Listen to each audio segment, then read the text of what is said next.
I have run the clinic at Corvessa Reach for 4 years, and in 4 years, nobody has ever pressed the red switch bolted to the landing field's south post. It isn't part of my equipment. It isn't part of anything I do. It sits under a scratched plastic cover with lettering worn down to ghost strokes, and the colonists tell their children it's older than the settlement, part of some founding paperwork nobody keeps anymore. A relic. A thing you point at when you want a kid to stop wandering toward the fence. On the morning of the fever, Desenrel pressed it anyway. I heard the alarm before I understood what it was. A flat mechanical bray from the landing post, nothing like our clinic's soft chimes. By the time I reached the field, Desen was on his knees beside his daughter, and I could see from 30 meters that this wasn't heat stroke or bad water. Patricia's skin had gone the color of wet ash. Her breathing had that thin, catching rattle I'd only read about in the old outbreak logs, never heard. She wouldn't wake up, Desen said. His voice had the flatness of a man reciting facts because feeling them was not available to him yet. I didn't know what else to do. I didn't either. Not at first. Corvessa Reach doesn't have a hospital. It has me, a field kit rated for burns and broken bones, and a supply cabinet that hasn't been restocked in 8 months, because the resupply route runs through 3 jurisdictions that don't currently agree on anything. Whatever was moving through Patricia's blood, I had no protocol for it. I ran what diagnostics I had and got back a pathogen signature my kit couldn't match to anything in its library. Novel, fast, already spreading. By midday, 2 more children on the East Row had the same rattle. Desen kept apologizing for the switch. "It's not for emergencies like this," he said, standing over me while I worked. "It's compact registry hardware. It calls the regional office. I only hit it because I didn't know what else was red." I told him it didn't matter what he'd meant to call. Something had to come. Something did. 9 minutes later. Not a ship. Not a voice, even. My comm panel simply lit with an incoming data burst, tagged with an origin string I didn't recognize until I ran it twice. An Earth Medical Command relay, several jump lanes distant. A node I'd have sworn had no reason to be listening to a compact registry switch on a colony that wasn't party to any human treaty I'd ever heard of. The burst wasn't a greeting. It was a full treatment protocol, pathogen isolation steps, a synthesis sequence for a compound my kit had never been loaded with, dosage curves scaled to 3 different body masses, and a dry procedural note at the bottom. Signature matched against archived outbreak strain, class confirmed, protocol follows. I stood there with it open on the screen for a few seconds longer than I should have. We hadn't asked Earth for anything. We hadn't asked anyone specific for anything. Desen had slapped an old switch because it was red and near his hand.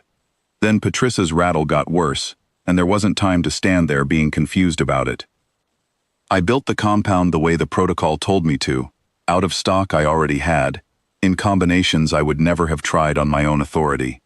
I want to be honest about how strange that is.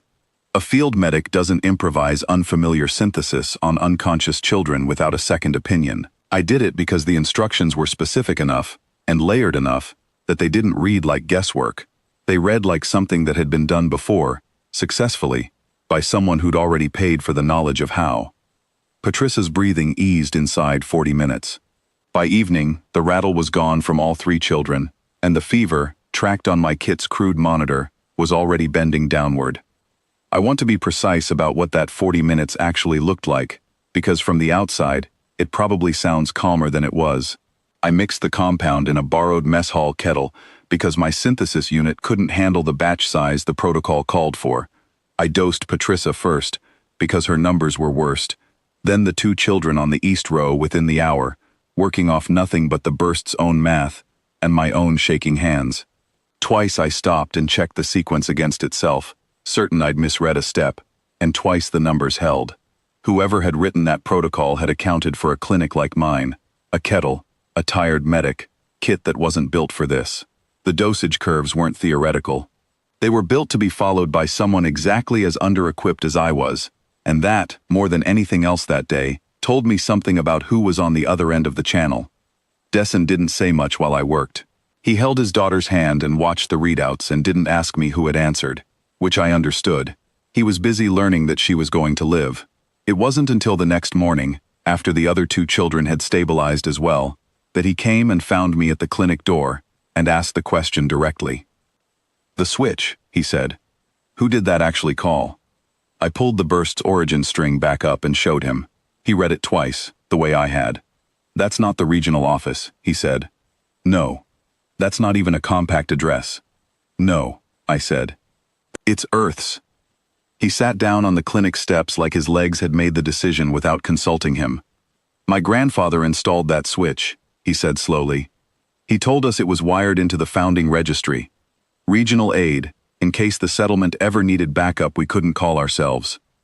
I have pressed that panel. I have pointed at that panel my whole life, telling my kids it calls people who won't come unless it's serious. I never once thought it called anyone specific. I thought it called an office.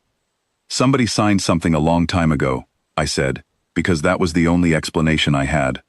Whatever paperwork wired that switch, it must have named Earth as a party, at some point, in some registry line nobody's read since. The regional office may not even still exist. The line to Earth apparently does. He looked out at the field, at the panel with its scratched cover, standing there ordinary and red in the morning light, like it hadn't done anything at all. "We didn't ask for a fleet," he said. "I want to be clear about that. If I'd known who was on the other end, I wouldn't have known to ask for anything specific. I'd have asked for what I asked for, which was help, in whatever form it came." "You got a cure," I said, "not a fleet. Is that normal? For them?" I didn't know how to answer that, so I told him the truth, which was that I didn't know what was normal for a species I'd only ever met as raw text on a data burst. What I did know was the shape of what had arrived. Not a warship parked overhead to make a point, not a rescue convoy to be thanked publicly, just 9 minutes and a protocol precise enough to save 3 children, and then nothing further. No follow-up hail. No request for acknowledgement. When I sent a confirmation ping back down the same channel, more out of procedure than expectation, the reply that came back was 3 lines long. Strain logged, protocol archived, channel closing. That was the whole conversation. A closed channel, and 3 healthy children on the east row. Dessen sat with that for a long while before he spoke again. "My grandfather's dead," he said. "Whatever he signed, whatever agreement put Earth's address behind that switch, there's nobody left who remembers doing it. We've been threatening our children with an office that stopped existing generations ago, and pointing at a wire that never stopped running." I didn't have anything wise to offer him. I was still turning the same fact over myself, that somewhere in an old settlement's paperwork, in a treaty line nobody living had read, someone had once written Earth's name down as the party who would answer if this exact switch were ever pressed, and Earth, having apparently never forgotten it, had answered inside 9 minutes, with precisely what was needed, and not one thing more. Before I left the landing field that evening, I checked the switch's housing myself. The cover was cracked at one corner, old plastic gone brittle with the local sun. Under it, printed in lettering too worn to read without a light, was a line of text I hadn't noticed in 4 years of walking past it. I photographed it and ran it through what translation tools I had. Most of it was gone, weathered past recovery. 2 words survived clearly enough to make out. Answer confirmed. I don't know what agreement that line was closing out, or how old it was, or who wrote it. I know the switch still works. I know it isn't wired to an office anymore, if it ever was. And I know that the next time a child on Corvessa Reach goes still and gray in a parent's arms, somebody is going to remember exactly which panel to hit, and exactly whose name is quietly sitting behind it, waiting.